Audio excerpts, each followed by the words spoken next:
The stars were quiet tonight, Captain Olivia Reed thought as she looked out from the bridge of the Artemis. The ship moved slowly through the outer edges of our solar system past the orbit of Pluto. What was supposed to be a routine patrol had turned into something else when their sensors picked up an unusual reading. Olivia pressed a button on her chair. The screen in front of her changed to show a small object floating in space. It was not a natural space rock. The shape was too perfect, too geometric. Mary. The science officer looked up from her station. Her eyes were wide. Something is out there, and it is not from Earth. The crew went silent. Everyone knew what this meant. For years, humans had wondered if they were alone in the universe. Now they had their answer. Olivia stood up from her chair. Keep all weapons offline, we are not looking for a fight. The Artemis moved closer to the strange object.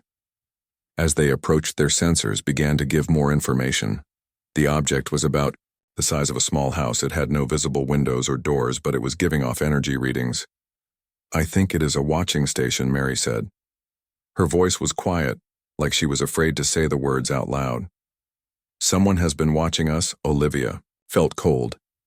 She had trained for many things, but first contact with an alien species was not something anyone truly prepared for. Send out a greeting message. Standard peaceful contact. Protocol Communications Officer Beth nodded and began to send the message. It was a simple greeting in multiple formats designed by scientists years ago in case this very moment ever happened. The response was not what anyone hoped for. The alien station suddenly lit up with energy.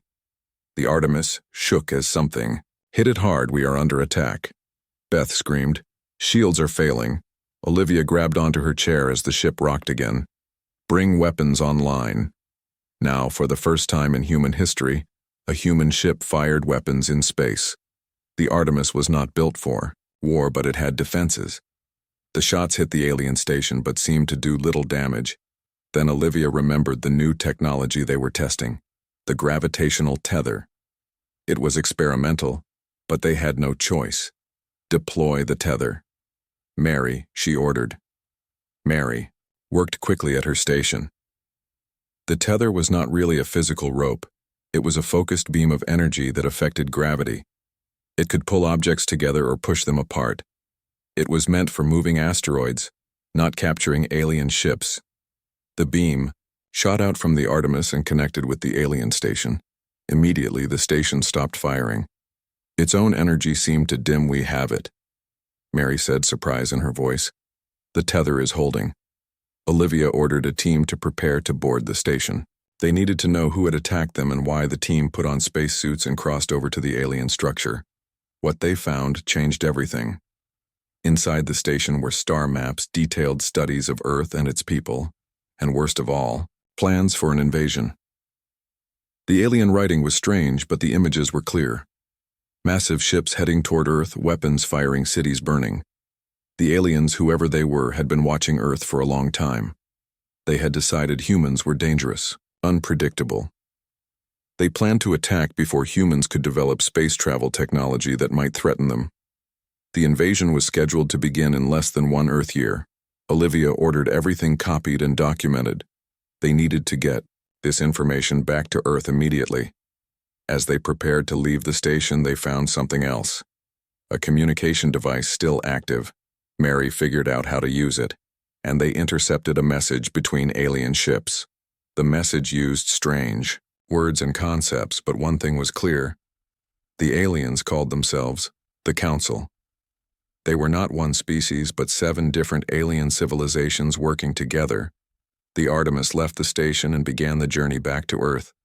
They had to warn everyone on the distant planet Nexus Prime, far from Earth. Another human was about to learn the same terrible truth.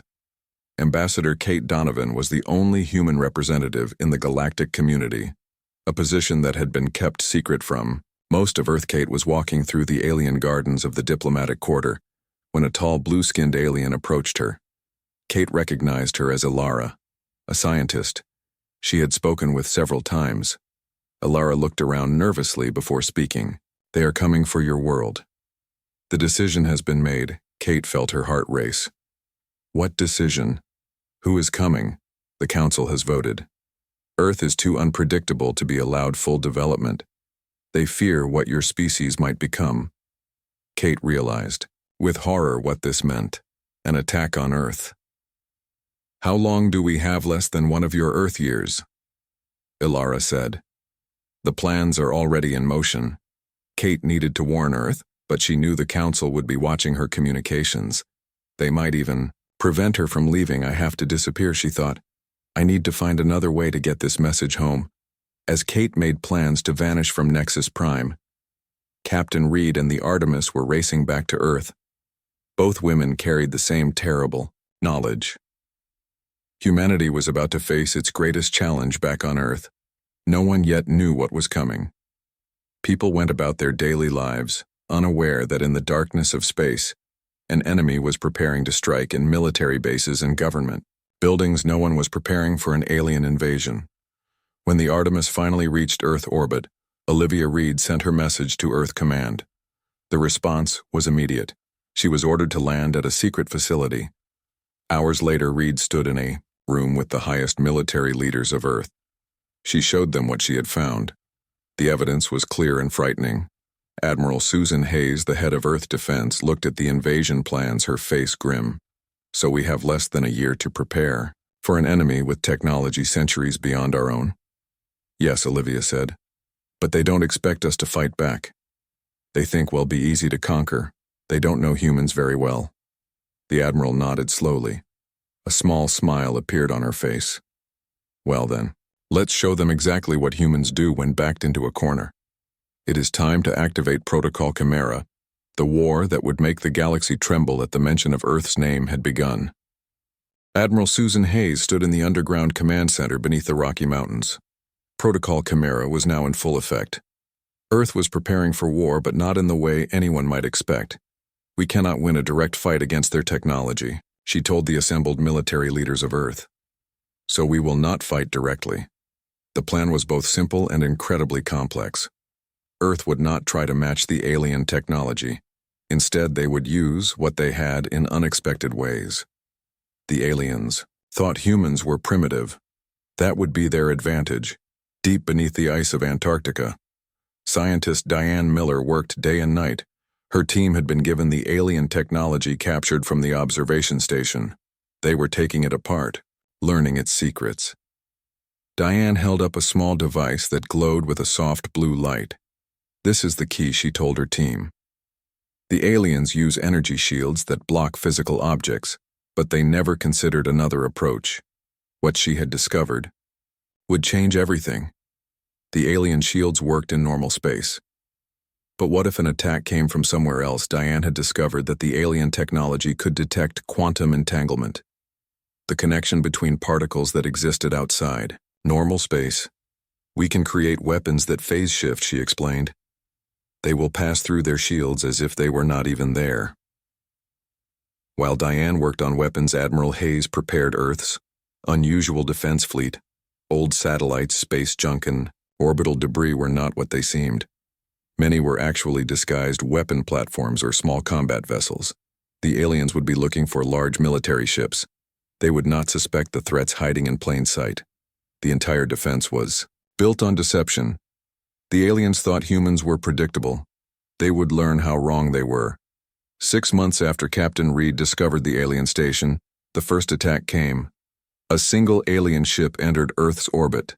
It fired energy weapons, had what its sensors told it were military bases, but the bases were empty decoys. The real military forces were hidden underground, or disguised as civilian structures. The alien weapons passed through the targets, doing no damage. The aliens were confused. Their scans showed the bases should have been destroyed. Then Admiral Hayes gave the order, "Spring the trap." Across Earth's orbit, what looked like space junk suddenly moved. Dead satellites came to life. Old rocket stages changed course. They surrounded the alien ship. The alien vessel tried to raise its shields, but it was too late. Earth ships fired their new phase shift weapons. Nuclear warheads modified with Diane's technology passed right through the alien shields and detonated inside the ship. The alien vessel exploded in a flash of light. Earth's first victory. On Europa, one of Jupiter's moon's communications specialist, Linda Tucker, made another discovery. She had been monitoring alien transmissions trying to break their codes. When she finally succeeded, what she learned was shocking. The Council did not just want to conquer Earth because humans were unpredictable. There was something on Earth, something valuable. The aliens called it null matter. It was a rare material that they needed for their faster-than-light travel. Their supplies were running out. Earth had the largest deposit in the known galaxy. Linda sent her findings to Earth Command. The war was not just about survival now. It was about a resource humans did not even know.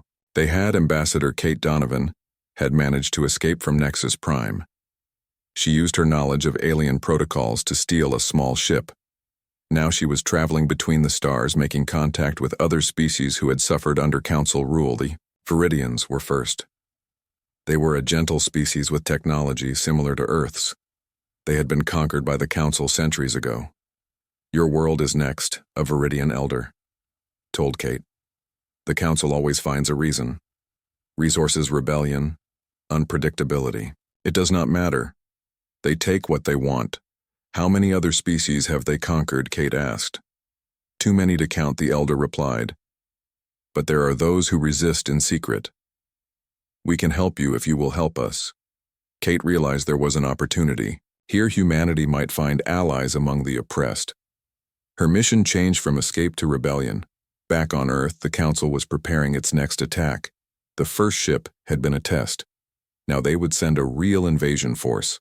Admiral Hayes received the warning from Earth's new long-range sensors. A fleet of Council ships was approaching 100 vessels, maybe more. "This time they will not underestimate us," she told her officers. "Prepare for Operation Silent Fleet." The alien armada entered the solar system in formation. Their sensors detected Earth's conventional defenses. The few military satellites and defense platforms humans had not bothered to hide. The aliens destroyed them easily. The Council commander sent a message to Earth: surrender now and your people will be spared. Resist and face extinction. Admiral Hayes' response was brief. "We choose option 3. We fight and we win." The alien commander was confused. There was no option 3. Then his sensors detected movement all around his fleet. What had appeared to be debris and space junk was moving with purpose. Hundreds of small Earth vessels were closing in. The Council ships raised their shields, expecting the same weapons from before. But Earth had changed tactics again. Instead of attacking the ships directly, the Earth vessels fired at specific points in space around the alien fleet. Small devices attached themselves to the hulls of Council ships. The aliens scanned them. They contained no explosives, no weapons at all, just small quantum entanglement devices. The alien commander laughed at what seemed like a failed attack. Then Diane Miller activated her new weapon from Earth. The quantum devices created a network connecting the alien ships to targeted points within the sun's corona. In an instant, solar plasma superheated to millions of degrees was quantum shifted directly inside 20 Council ships. They exploded before they could even send distress signals. The remaining alien vessels tried to regroup. But Earth ships were everywhere, firing conventional weapons at ships whose positions had been revealed. Each explosion further disrupted the alien formation. The Council fleet retreated, having lost nearly half their ships without inflicting any damage on Earth. The second round had gone to humanity. On a secure channel, Admiral Hayes contacted Kate Donovan. "Ambassador, we need those allies now. The Council will be back, and next time they will bring everything they have." Kate nodded, her face serious. "On the screen I have made contact with 6 species who will help us. The Council has made many enemies. We are not alone." As the Council fleet limped back to their territory, the news spread. A primitive species had defeated their ships. Twice. This was unprecedented. It was impossible. In the Council chambers on Nexus Prime, 7 alien leaders gathered. Their discussion was heated. The humans must be destroyed. One leader shouted, "They are too dangerous." Another leader stood. "Even our best weapons could not penetrate their defenses. We need to rethink our approach." The Grand Counselor, the oldest and most powerful of them, silenced the others. "We will not be defeated by primitives. Prepare the world hammer." It is time to end this. The others gasped. The world hammer had only been used twice before. It was a weapon capable of cracking a planet's crust, destroying all life on a world. But they knew the Grand Counselor was right. The humans had to be stopped before other subjugated species learned from their example, as the Council prepared their ultimate weapon. Earth continued to build its defenses. Diane Miller worked with newly arrived alien allies, learning their technology, combining it with human innovation. Admiral Hayes knew the next attack would be devastating. Their small victories had only delayed the inevitable. Now they needed something more than clever tricks. They needed a weapon that could change the rules of war forever. A weapon that would make even the mighty Council fear. The name Earth. 6 months into the war, Earth had changed. Cities were moved underground. The surface was dotted with decoy settlements and automated defense systems. Humans had become a species preparing for the worst. Commander Grace Winters stood in the hangar bay looking at the modified alien ships Earth forces had captured. The vessels had been altered to look like they still belonged to the Council. "This is Operation Trojan Horse," she told her pilots. "We will infiltrate their supply lines using their own ships." The plan was daring and dangerous. Grace and her team would disguise themselves as Council species using mimetic technology that could change their appearance. They would then fly the captured ships into Council territory and introduce a computer virus into their network. Tech expert Amy Zhang had designed the virus. It would not attack Council systems directly, that would be detected too quickly. Instead, it would make subtle changes to navigational data. Ships would arrive at the wrong coordinates. Supply vessels would disappear into uncharted space. Warships would find themselves alone far from their targets. "This is our chance to disrupt their entire fleet," Amy explained as she loaded the virus onto small data devices that the infiltration team would carry. The operation launched in secrecy. 5 captured Council ships left Earth orbit, their human crews disguised as various alien species. At the edge of the solar system, they activated the alien faster-than-light drives and vanished into the darkness of space. Meanwhile, on Jupiter, the human research station built into the Great Red Spot had been converted for a new purpose. Dr. Samantha Powell stood at the main control panel. Her discovery had changed the direction of the war. Null matter, she said, pointing to a small container of what looked like glowing black liquid. "This is what the Council wants from Earth through careful study." Samantha had realized that null matter was not just found on Earth.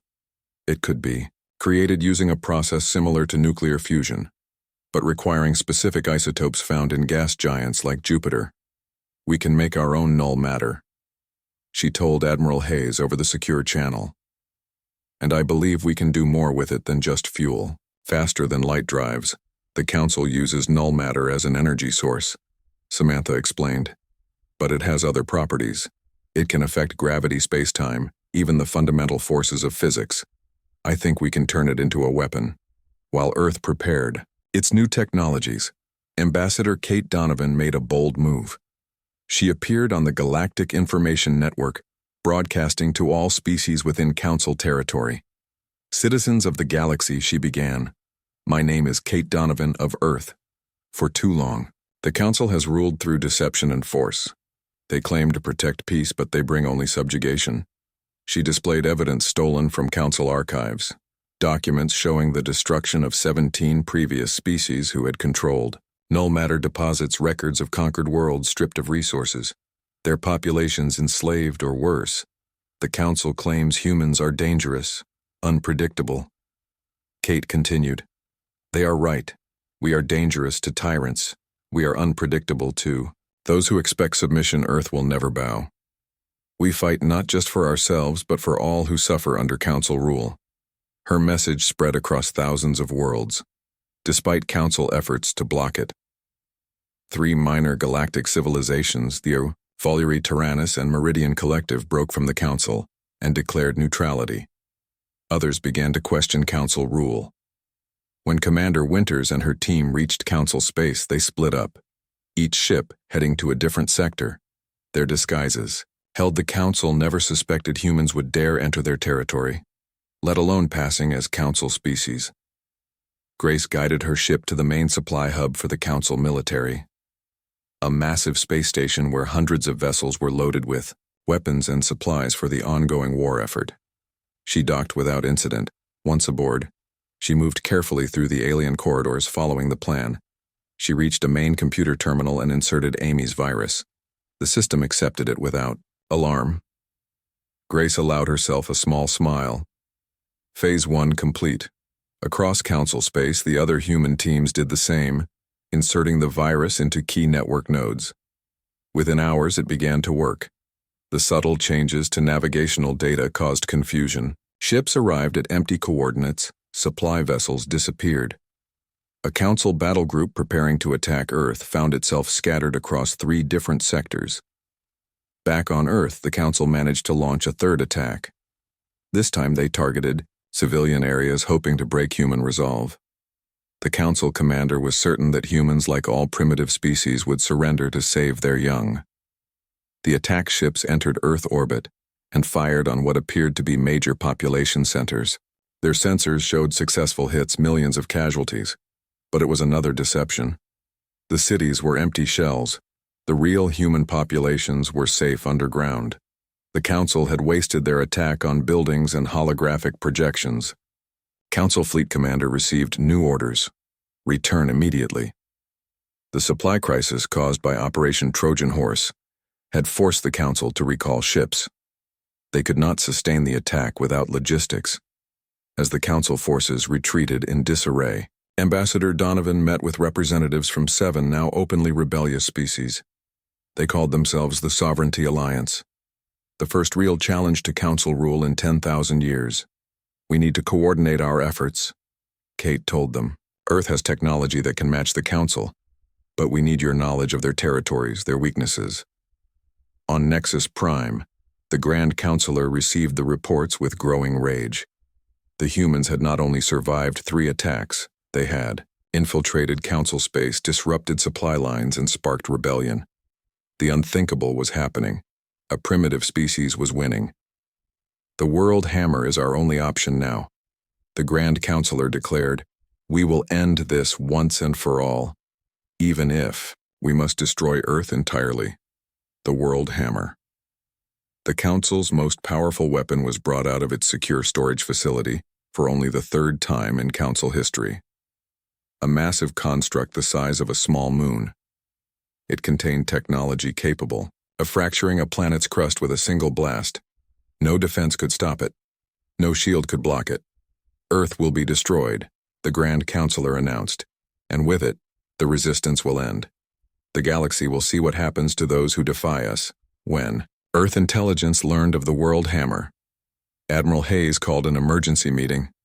We have 2 weeks before it arrives, she told Earth's leaders. We need options. Dr. Powell stepped forward. Her face was grim but determined.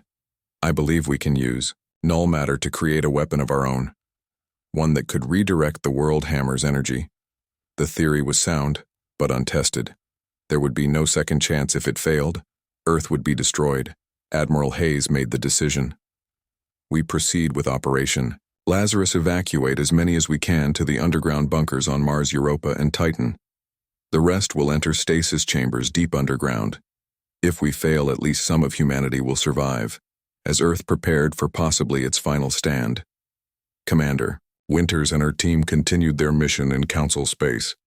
Now they sought information about the World Hammer, its weaknesses, its control systems, anything that might help Earth survive. Grace infiltrated a Council military archive. Using her disguise, she accessed restricted files. The World Hammer had been used twice before, both times against worlds with null matter deposits, both times resulting in complete planetary destruction.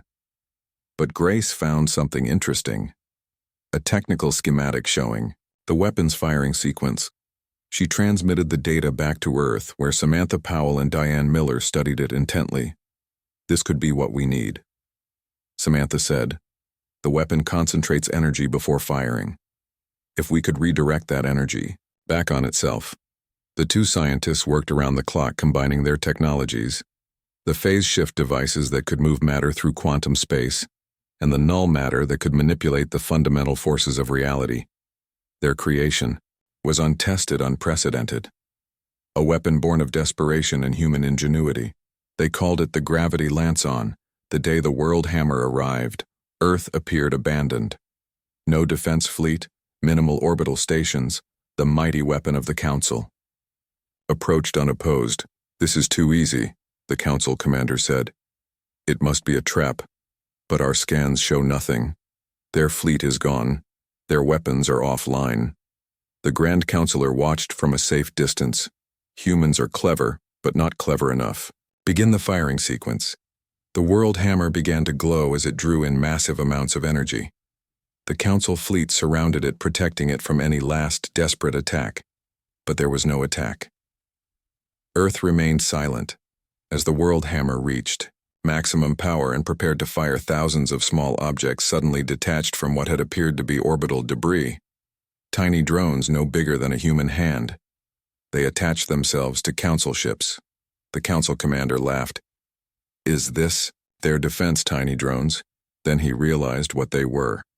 Quantum entanglement nodes. The same technology Earth had used before. But on a much larger scale, the World Hammer fired. Its devastating energy beam shot toward Earth. Samantha Powell activated the gravity lance. The destructive energy was absorbed, amplified, and redirected through the entanglement network. In an instant, 3/4 of the Council fleet was exposed to energy from the World Hammer itself. Ships vaporized in seconds. Even, the World Hammer was not immune to its own power redirected back upon it. The massive weapon cracked, then exploded in a blast that lit up the solar system. 1 year after the World Hammer's destruction, Earth remained isolated. The space-time distortion created by the gravity lance was slowly fading, but faster than light travel near the solar system was still impossible. The Council forces that had survived were trapped in nearby star systems, unable to return home. Captain Olivia Reed, now Admiral of Earth's growing space fleet, stood on the bridge of the Artemis II. The ship was larger, more advanced than its predecessor, built with technology reverse. Engineered from captured Council vessels, "We have detected a Council battle group in the Alpha Centauri system," her first officer reported. "They appear to be building some kind of structure." Reed nodded. "We need to know what they are planning. Send AI stealth probe." The war had entered a strange phase. Both sides were recovering, rebuilding. The Council was wounded but not defeated. Earth had proven itself a dangerous opponent, but the threat remained. In the underground laboratories, Dr. Samantha Powell made another breakthrough in understanding null matter. The substance was more than just fuel or a weapon. It was something else entirely. "I believe null matter is semi-sentient," she told Admiral Hayes and the Earth Defense Council. "It responds to consciousness. Human brain patterns affected in ways the Council species cannot achieve." This discovery explained why the Council had been so desperate to keep null matter out of human hands. It wasn't just about resources, it was about power. Humans could control null matter in ways that made the Council afraid. On distant worlds, the rebellion against Council rule continued to spread. Ambassador Kate Donovan had become a symbol of resistance. Her message, broadcast again and again: "The Council is not invincible. Freedom is possible." The Council responded with brutal force. Entire worlds were punished for supporting the rebellion. Billions suffered. The Grand Counselor was determined to restore order, no matter the cost. Dr. Diane Miller, working with the strange alien scientist Ilara, developed new defensive technology. A shield that could protect entire planets from Council weapons. The first were deployed to protect the worlds of the Sovereignty Alliance, giving the rebels safe havens from which to operate. 2 years after the Battle of Sol, the space-time distortion around Earth began to clear enough for limited, faster than light travel. Admiral Reed ordered a mission. The Artemis II would lead a small fleet to investigate the Council activity at Alpha Centauri. What they discovered was alarming. The Council forces had built a new weapon, similar to the World Hammer, but smaller, designed specifically to penetrate Earth's defenses. They planned to attack as soon as the distortion clears enough for them to reach Earth. Reed reported back. "We need to strike first," Admiral Hayes agreed, but with a modification to the plan. This would not be just a military operation. Earth had learned from the conflict. The next battle would be Different on-Mars engineers completed work on Earth's first true warships, vessels built from the ground up, with null matter technology and weapons designed by Samantha Powell. The ships were sleek, powerful, unlike anything humans had created before. Fleet of these new ships, led by the Artemis II, departed Earth orbit as soon as the space-time distortion allowed. The mission was designated Operation Dawn Strike. Their target was not the Council forces at Alpha Centauri, but the Council capital, world itself, not for destruction. Admiral Hayes told the fleet commanders but to deliver an ultimatum. The war ends or we demonstrate our full capabilities. The journey took weeks, even with the advanced drives. As they traveled, the fleet received reports from Ambassador Donovan. The rebellion had spread to 37 worlds. The Council was losing control of its territories. Internal conflicts had erupted between Council species as blame for the failures against Earth were assigned. When the Earth fleet arrived at the Council capital, they found a civilization in crisis. The once mighty Council was fractured. Ships from different Council species fired on each other. Orbital stations burned. Admiral Reed ordered her fleet into formation above the capital city. Our weapons remain offline, she instructed. No hostile actions unless fired upon first we talk. The Council had never expected humans to reach their homeworld. They had believed Earth contained and isolated by the space-time distortion. The appearance of advanced human ships above their capital sent shockwaves through their civilization. Reed transmitted her message to the planet below. I am Admiral Olivia Reed of Earth. We come with an ultimatum. Recognition of Earth's independence and the freedom of all subjugated species. Or we will be forced to demonstrate weapons even more devastating than what you have seen before. You have 6 hours to respond in the Council chambers. Panic spread. Some wanted to fight, others to surrender. The Grand Counselor called for unity for resistance, but his authority had been broken by repeated failures.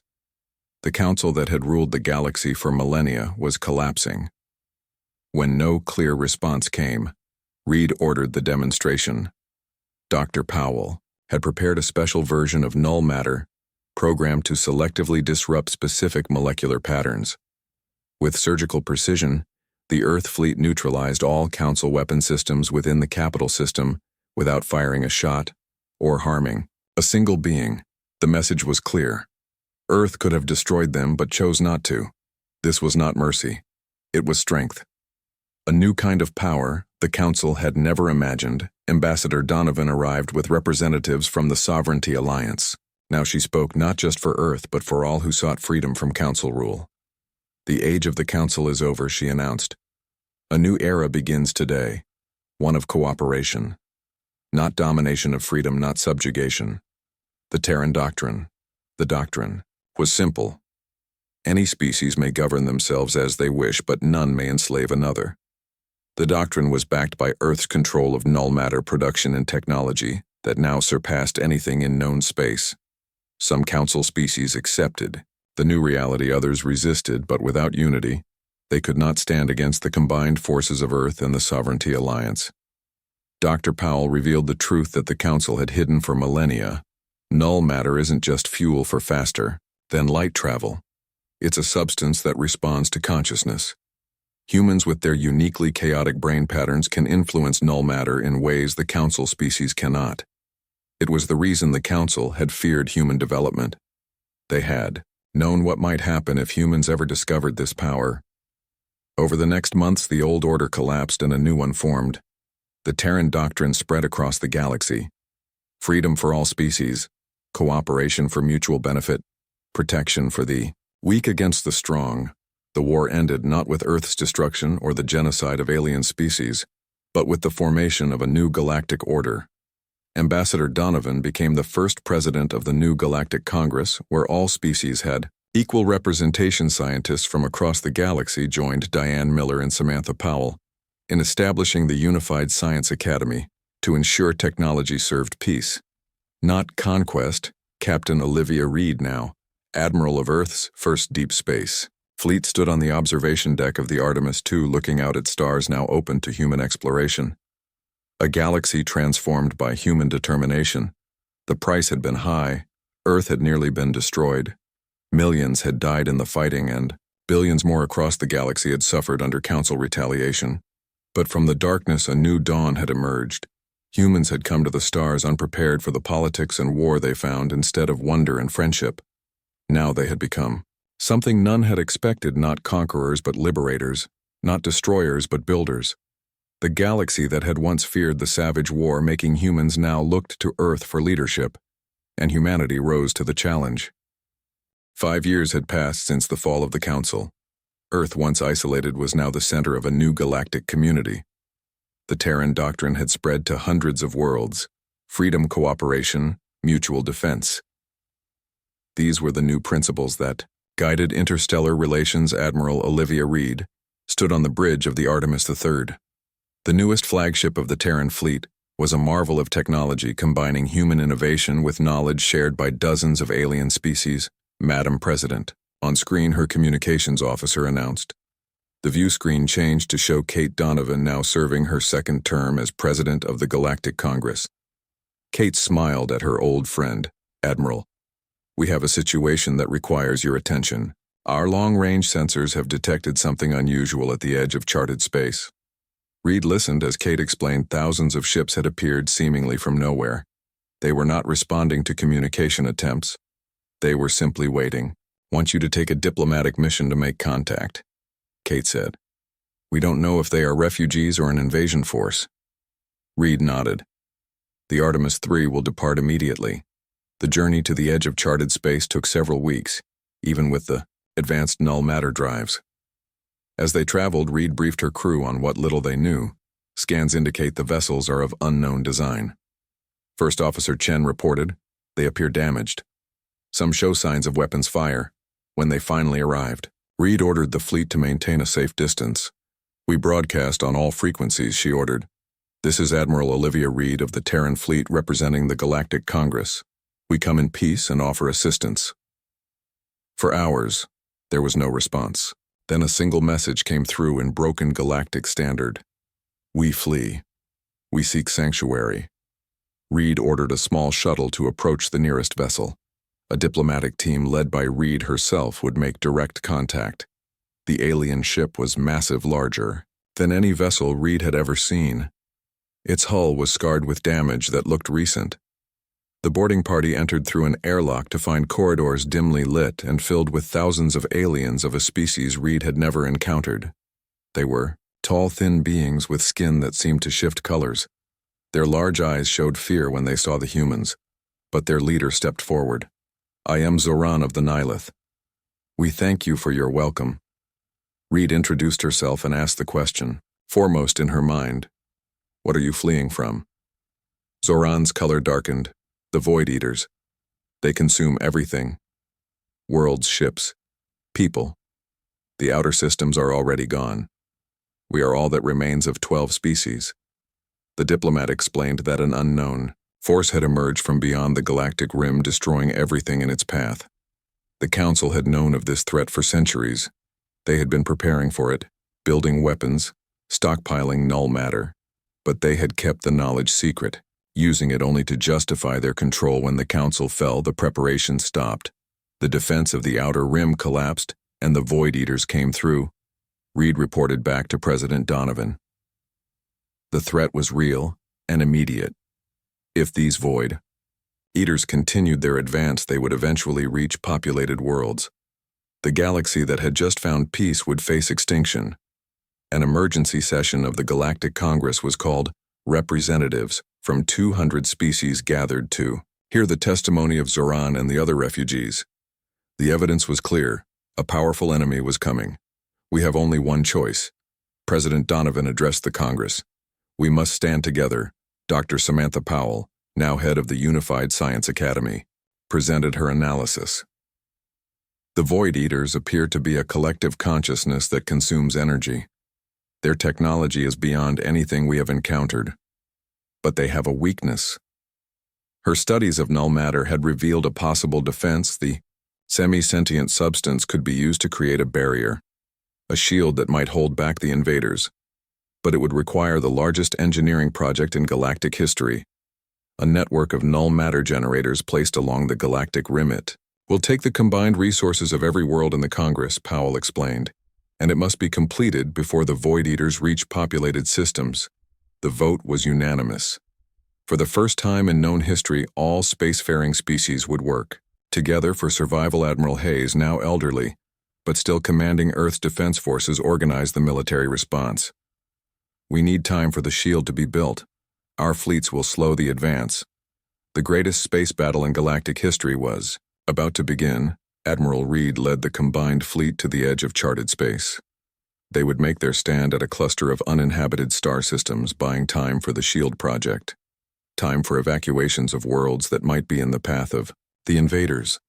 The first engagement was devastating. The Void Eaters' ships were unlike anything the defenders had faced. Weapons seemed to pass through them with minimal effect. Their own attacks drained energy from ship shields, even life support. Reed ordered a fighting retreat.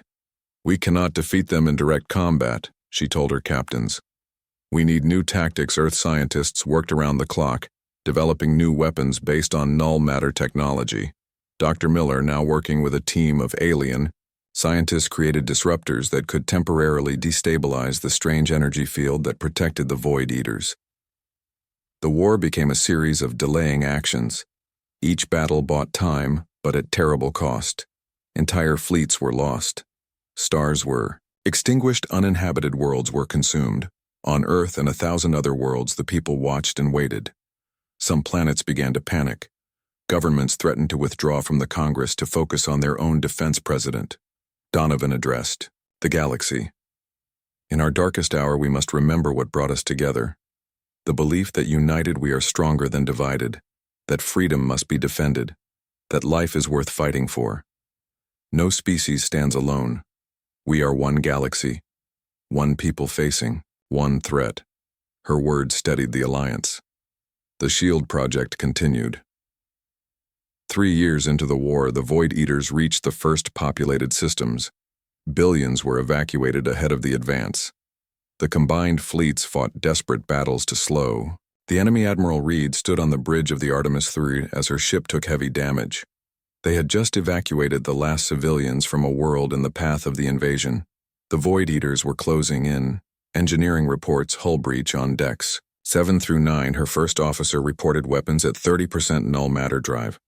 Damaged. Reed looked at her crew, human and alien, working side by side. We hold the line, she ordered. Buy the civilians time to escape. The Artemis III and its escort ships turned to face the oncoming enemy. One last stand to protect the refugee ships. As the Void Eaters closed in, a message came through from Dr. Powell. The shield is ready. Initial activation in 5 minutes. The shield was humanity's greatest achievement. A network of null matter generators placed at strategic points, creating a quantum barrier. The Void Eaters would be contained, unable to spread further into the galaxy. The cost had been enormous, but the alternative was extinction. The Artemis III and the remaining ships of the fleet retreated behind the activation zone. As the shield powered up, the Void Eaters seemed to sense the danger. They launched a massive attack, trying to break through before the barrier could form. Reed ordered all remaining weapons to fire. Everything we have, she commanded. Give the shield time. The space around them lit up with weapons fire explosions, the strange energy discharges of the Void Eaters. Ships on both sides were destroyed. The Artemis III took hit after hit, systems failing, decks depressurizing. Then the shield activated. A wave of blue energy spread across space, connecting the generator stations. The Void Eater ships, caught in the effect, seemed to freeze, trapped in the quantum barrier, unable to advance.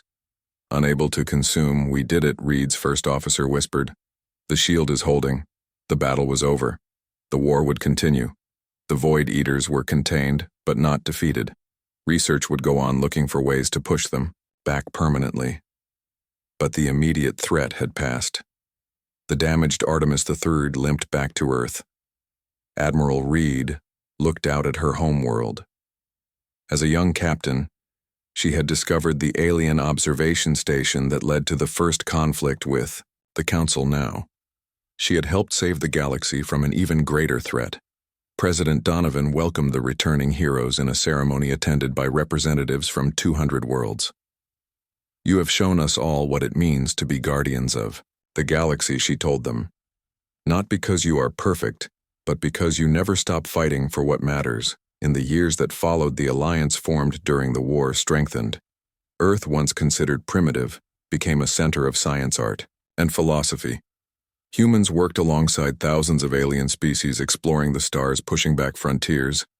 The galaxy that had once trembled at the mention of Earth's name in fear now spoke it with respect.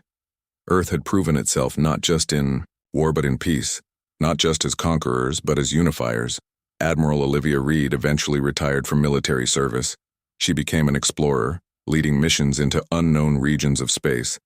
Captain Kate Donovan served 3 terms as president of the Galactic Congress before returning to diplomatic work, strengthening relations between worlds. Dr. Samantha Powell and Dr. Diane Miller led the Unified Science Academy to new discoveries. Their work with null matter revolutionized technology, medicine, even art. The barriers between species fell as knowledge was shared. The day came when a new generation took command, young officers who had not known the war with the